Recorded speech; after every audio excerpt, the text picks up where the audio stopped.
এই ভিডিওটি আমি যতবার দেখেছি ততবার হেসেছি এই ভদ্রলোকের অদ্ভুত কাণ্ড দেখে। আলাস্কা এয়ারলাইন্সের এই ফ্লাইটটি ওকল্যান্ড থেকে পোর্টল্যান্ড যাচ্ছিল গত শনিবার 1 ফেব্রুয়ারিতে। সব প্যাসেঞ্জার আসন গ্রহণের পর যখন গেইটে দাঁড়িয়েছিল তখন আচমকা এই ভদ্রলোক সামনের এই ভদ্রমহিলার চুল টানাটানি শুরু করেন অত্যন্ত দৃঢ়ভাবে।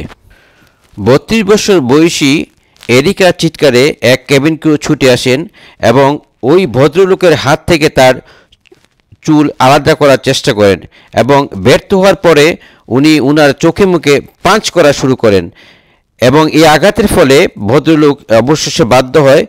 কেবিন ক্রুরা আরও অন্যান্য যাত্রীরও সাহায্য চান এই পরিস্থিতি থেকে উদ্ধার হওয়ার জন্য। তাই যারা মহিলা যাত্রী এয়ারক্রাফটে ভ্রমণ করবেন তারা তাদের চুলগুলো সাবধানে রাখবেন যাতে এই অনাকাঙ্ক্ষিত পরিস্থিতির উদ্ভব না হয়।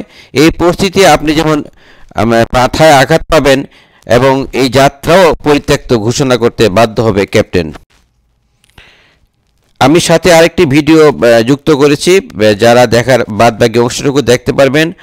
আজ এই পর্যন্তই, আল্লাহ হাফেজ। Disturbing moments on board this Alaska Airlines flight as a passenger appears to lose control.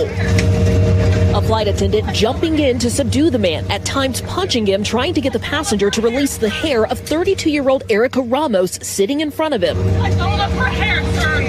I really wasn't sure what was happening in that moment. I was afraid that this person was going to start punching me. Erica escaping the seat and the flight attendant calling for backup. Erica says the attack caused painful swelling and she's still getting headaches 9 days later. There was a moment where we actually see your face in that video turn around and look at him.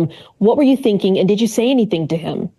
I did not say anything to him. I think I was just really in shock. From my understanding of things, he was having a psychotic episode, and I didn't necessarily want to interact with him and possibly make things worse. The plane, still on the ground, was scheduled to fly to Portland, Oregon from Oakland, California on February 1st, but after the chaotic ordeal, it was forced to return to its gate